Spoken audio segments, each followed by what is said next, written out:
नमस्कार सांग माने जय जगन्नाथ। आज आम पणा संक्रांति विषय जानिबा। ओडिया पंजिकार गणना अनुसार महाविषुव संक्रांति ही वर्षर प्रथम संक्रांति भावे गणना करा जाए। एही दिनटी को ओडिया नववर्ष भावे पालन करा जाए। ओडियांकर वर्ष आरंभ होइथिबारु देवादेवींकठारे स्वतंत्र पूजा होइथाए, भोग इत्यादि होइथाए। महाविषुव संक्रांति दिन देवादेवींक पाखरे चणा छतु पूजा करा जाइथाए। संक्रांति दिन बेलरे पणा होई भोग होइथाए, सेथिपई एही दिनटाकू पणा संक्रांति कुहा जाए। पणा संक्रांति दिन किपरि पूजा करा जाए, पणा किपरि तैयारी होए, केउं दिन पड़े, सेही विषय आमे आज जानिबा। चलित वर्ष 2025 अप्रैल 14 तारिख रे पणा संक्रांति पड़ुची। सेही दिनटी वर्षर प्रथम संक्रांति, कारण सेही दिन आम ओडिया हिंदू मानकर नववर्ष। सेही दिन हनुमान जयंती मध्य पड़ुची। ओडिया मानकर नववर्ष यही दिनटी को ओडियांकर सबुठारु बड़ दिन कुहा जाए। बसंत ऋतु जाई ग्रीष्म ऋतुर आगमन होइथाए। यही दिन समस्ते मंदिर जाई पूजा अर्चना करिथांती। वैशाख मास एक पवित्र और धर्म मास।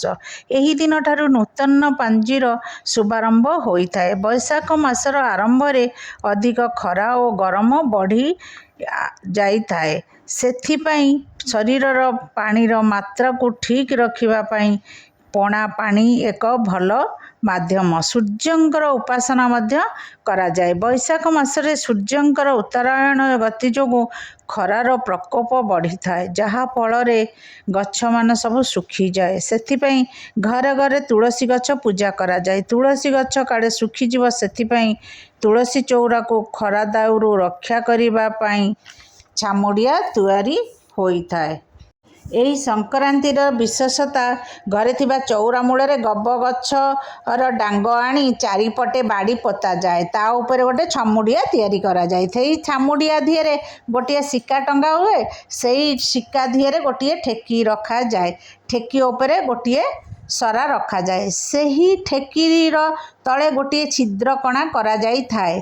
ता पर संक्रांति पर्यंत सेही कलशटी ठेकीटी चौरा गछ उपरे टंगा जाई थाए, जहा द्वारा सेही छिद्र ठेकीर छिद्र द्वारा आमे जल ढारिबा द्वारा ताहा तुलसी गछ उपरे पड़ी थाए। तुलसी गछ उपरे सरू धार होई धीरे धीरे धीरे धीरे पड़ी थाए। तुलसी चौरा उपरे बंधा जाइथिबा कलश को बसंतरा घड़ी कुहा जाए।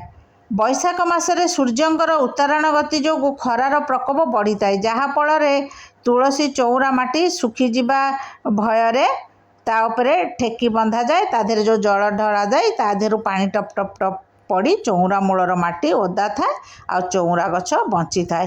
ता चौरा गछ परे मध्य बेल गछ निम गछ एगुड़ारे मध्य सबु पानी ढला जाए। पणा संक्रांति दिन बेलपणा तैयारी होइथाए। बेलपणा से दिन सबु देवादेवी को भोग अर्पण करा जाई थाए।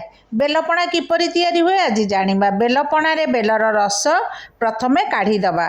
बेलर रस दिहरे पाचिला कदली, नड़िया कोरा, कंचा आंब पकेबे, नहले पाचिला आंब खंड खंड करी टिक टिक करी ता देहरे पकेबे, नहले कोरिकिरी पकेले मध्य हबो। आंब सहित छेना, दही, डालिंब, अंगूर, गुड़, गोलमरीच, अदा पकई से गोटे सुंदर पणा प्रस्तुत करा जाई थाए। ताहा सहित से दिन चना छतुआ मध्य पूजा करा जाई थाए। सेही चना छतुआ दिहरे गुड़ विभिन्न प्रकार फल पकई स्वादिष्ट पणा गोटे प्रस्तुत होई थाए। वसुधा माता को ग्रीष्म प्रवाहरु रक्षा करिबा पई प्रथमे दांडरे पणा देई थांती। गाँ मानकरे दांड लिपि पणा भोग देई थांती। घरे समस्त देवादेवी को पणा भोग अर्पण करी थांती। तुलसी चौरा मूळे मध्य पणा भोग अर्पण करा जाई थाए। जदि केही बेल न पाहती सहर बजार मानके जो माने अछंती से माने दही, छेना, नड़िया, गुड़, आंब, छतुआ पकई मध्य पणा से माने प्रस्तुत करी ठाकुरों को अर्पण करि परिबे आ निजे मध्य पीबे। सेही दिन हनुमान जयंती पड़िथाए। एही संक्रांति ठारू खरार तेज बढ़िथाए। ग्रीष्म वायु मध्य प्रखर होइथाए। खरा आउ वायु प्रकोपरू रक्षा पाइबा पई एही समय रे हनुमान जयंती पालन करा जाइथाए। सेही दिन हनुमानंकु पूजा अर्चना करिथांती। यही दिन विभिन्न आखड़ा मानंकरे हनुमानंकर पूजा अर्चना करा जाई थाए। सेथिपाई आखड़ा घरे विभिन्न जिनिस को पूजा करा जाई थाए। जेउ माने यही दिन हनुमानंकर विशेष पूजा करी थांती। रामंक नाम जप करती एवं हनुमान चालीसार पाठ मध्य करी थांती। सेमानकु हनुमानंकर कृपा मिलिथाए। ता सहित जीवन रे सबु अशुभ शक्ति मध्य दूर होई जाई थाए। एही दिन ठारू दंड यात्रा संक्रांतिर ढेर दिन आगुरु आरंभ होई थाए। कारण मासक आगुरु आरंभ होई थाए। एही यात्रा एही पणा संक्रांति दिन शेष होई थाए। मानसिक धारी तथा दांडुआ माने काली मंदिर रे पूजा अर्चना सारी यात्रा आरंभ करी थांती आ पणा संक्रांति दिन शेष करी थांती।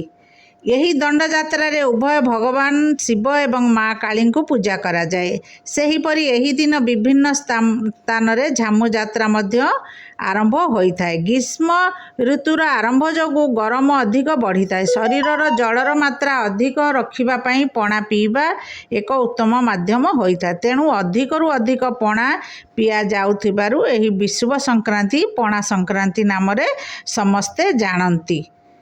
जय जगन्नाथ। नमस्कार।